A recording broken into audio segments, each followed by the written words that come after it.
Salut à tous, c'est Kazin, j'espère que vous allez bien. Regardez-moi ce petit Pikachu X. Alors tu auras compris, on va parler de étincelles déferlantes, puisque j'ai regardé. Comme d'habitude, on remercie le site TCG Player, n'hésitez pas à y aller, franchement c'est une mine d'or sur le taux de drop, et puis pas que, mais c'est vrai que c'est plutôt version, c'est carte anglaise. Mais on suivra aussi grâce à ce site l'évolution des cartes, on a dit, hein, on va connecter un petit peu les prix des cartes. Alors c'est vrai que visiblement la série est ultra populaire aux États-Unis et on comprend pourquoi. Donc on a les taux de drop qui se sont dessinés sur cette série grâce à TCG Player. On est sur du 8000 boosters donc analysés et évidemment on fait une une simplification qui consiste à dire que le taux de drop américain, anglais, c'est le taux de drop par chez nous. Voilà, c'est un postulat qu'on va poser parce que sinon on ne pourra pas raisonner. Et puis celui qui va te dire j'ai ouvert 100, 200, 300, peut-être même 1000 boosters, c'est moins significatif et pas suffisamment significatif pour explorer et pour donner des stats plutôt concrètes. Puisque là, on s'aperçoit que les taux de drop varient grosso modo jusqu'à 1 pour 200. Donc forcément, plus l'échantillon sera grand et mieux ça sera. Mais il en résulte que c'est plutôt très intéressant. On verra à la fin, on discutera un petit peu sur le CD. Alors, qu'est-ce qu'on voit? Alors déjà, on voit que c'est du taux de drop classique. On ne peut pas dire le contraire.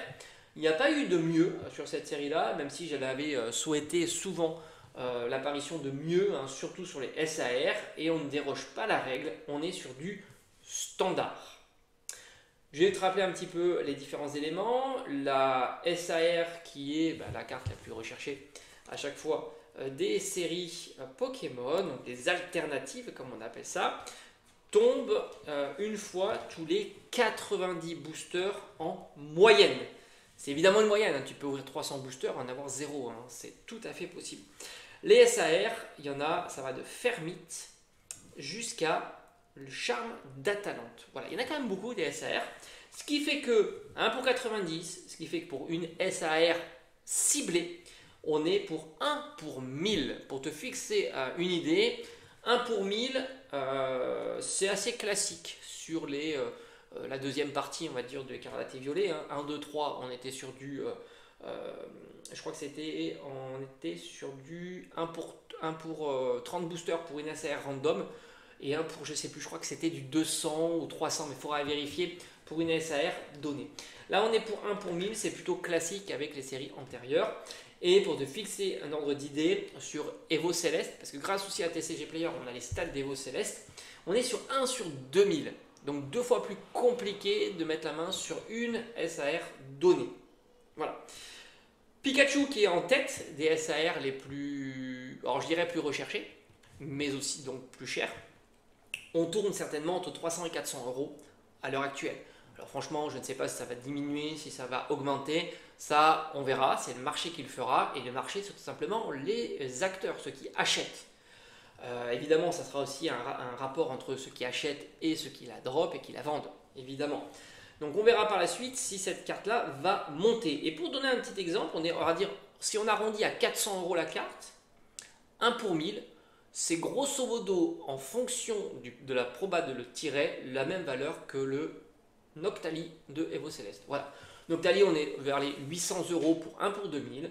Là, on est pour les 400 euros 1 pour 1000. Donc tu t'aperçois qu'en termes de cotation, on peut dire qu'on est dans les mêmes clous et par conséquent, on a une espérance mathématique de 40 centimes pour cette carte. Donc elle va peser de 40 centimes sur l'ouverture d'un booster. Pour une carte, c'est pas mal. Hein. Quand tu as déjà 40 centimes pour une seule carte dans le set, c'est pas si mal. Bref, après on verra, on fera une vision globale de la série. Après, point de vue des AR, on est pile poil dans les clous, mais les AR ça a toujours été comme ça n'a jamais dérogé à la règle. On est sur du 1 pour 13, ce qui correspond à environ 7,5-8%.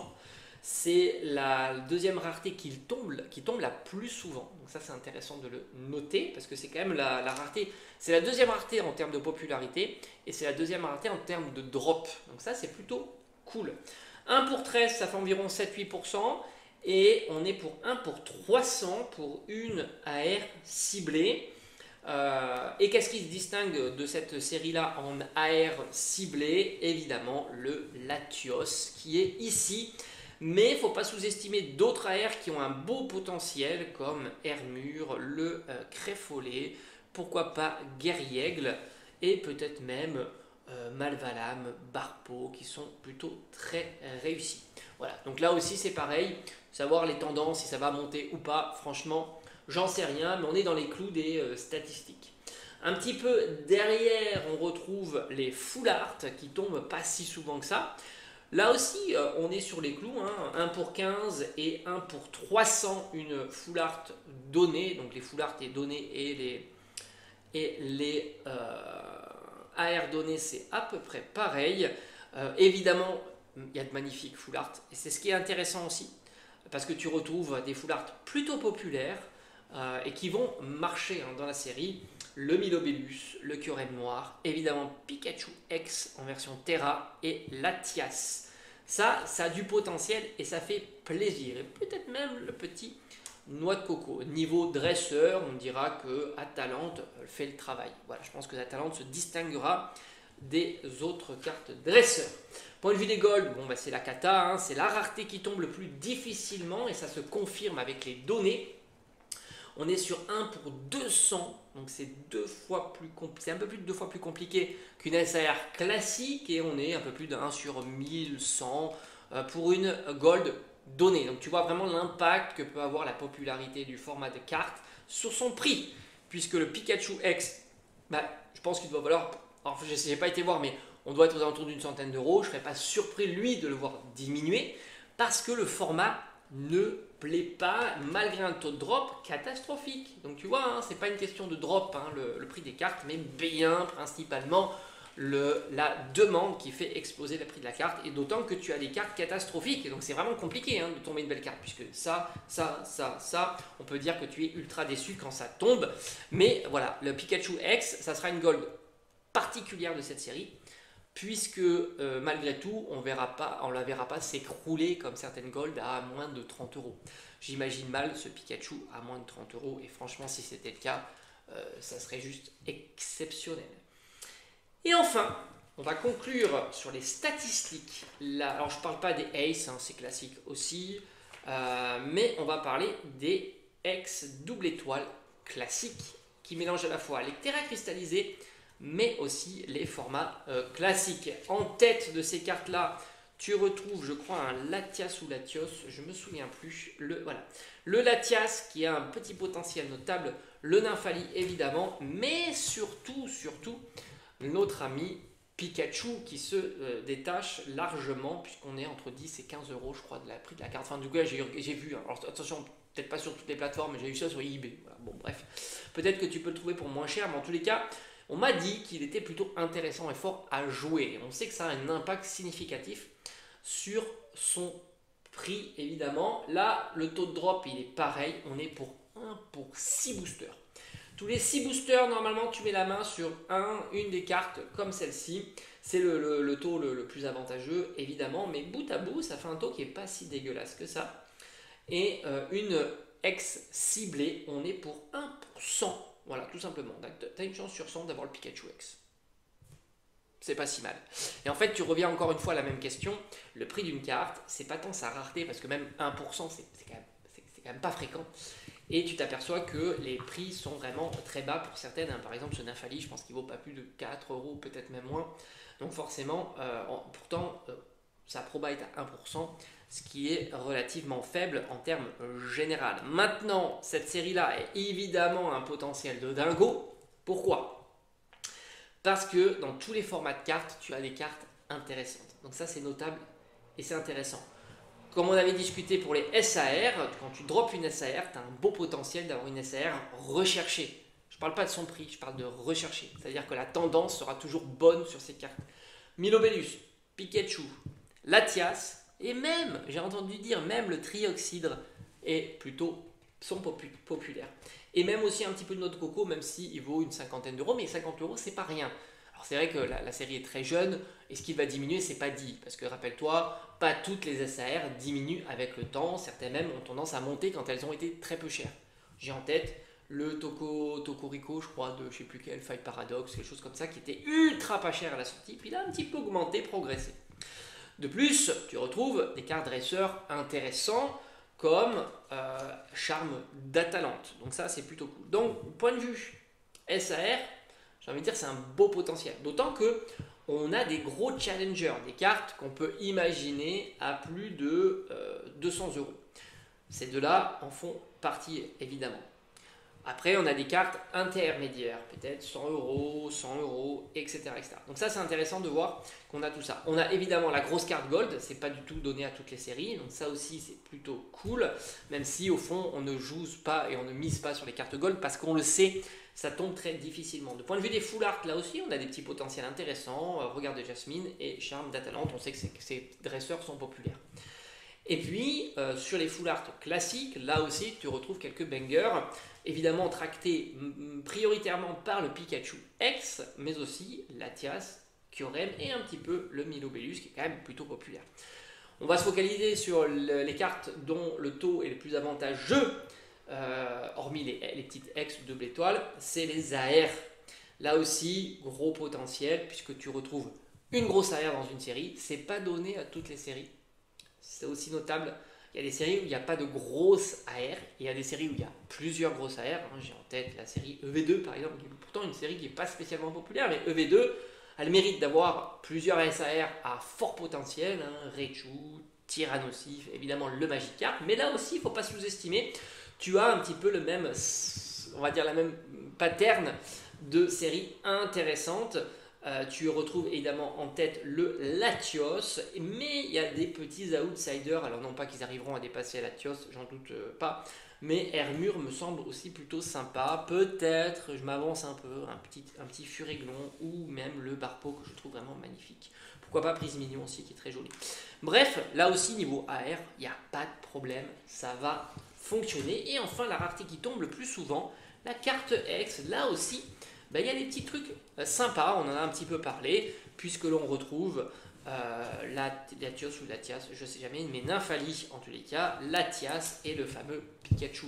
Donc là aussi, ce sont des cartes que tu seras content de faire tomber. Et après, ceux qui sont amoureux des cartes basiques, parce que c'est vrai que j'en ai entendu parler, certains me critiquent cette série parce que les cartes basiques sont pas ouf. Franchement, Latios est magnifique.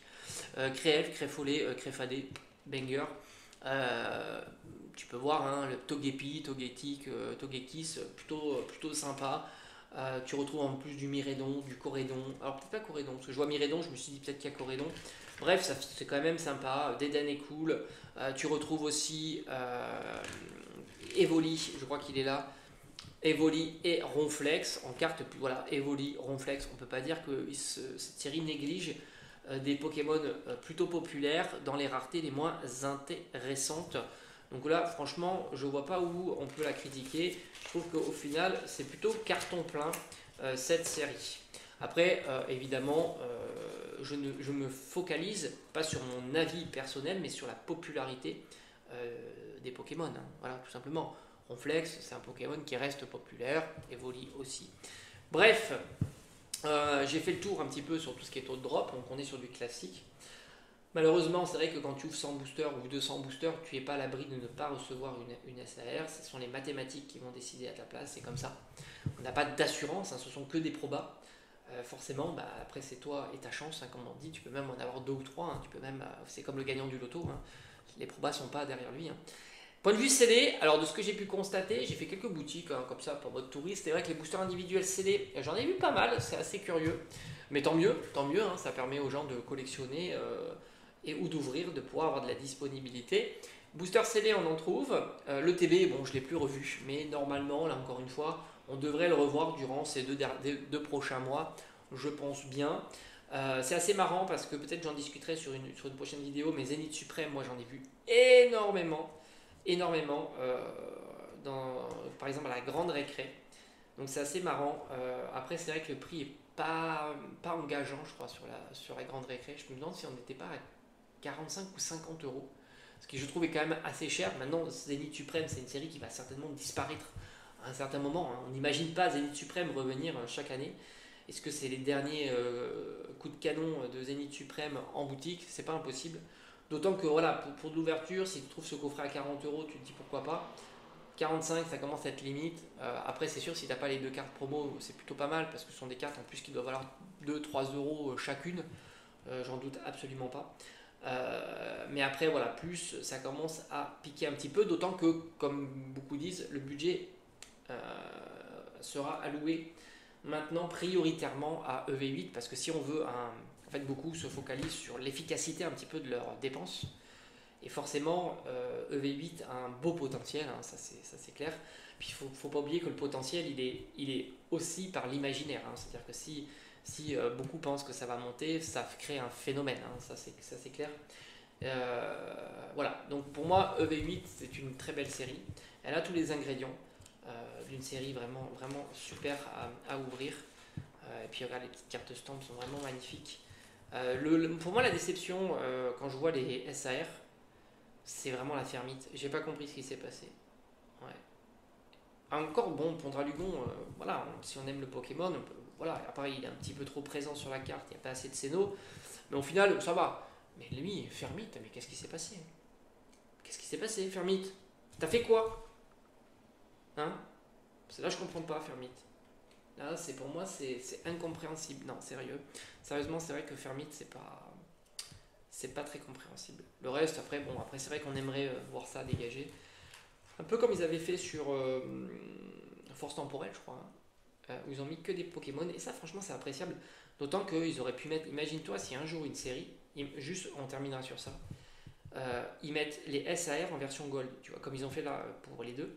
Imagine-toi s'ils avaient mis Pondralugon, Latios, Latias, Trioxydre, Milobelu et Fermite, tu vois, en Gold. Ça aurait été fou, hein. Ou alors, bon, la full art. Parce que certains me diront, ouais, mais c'est la déclinaison de la full art. Ok, bon, allez. La full art, voilà. Full art, voilà, ça, alors. Ce qu'on combine, hein.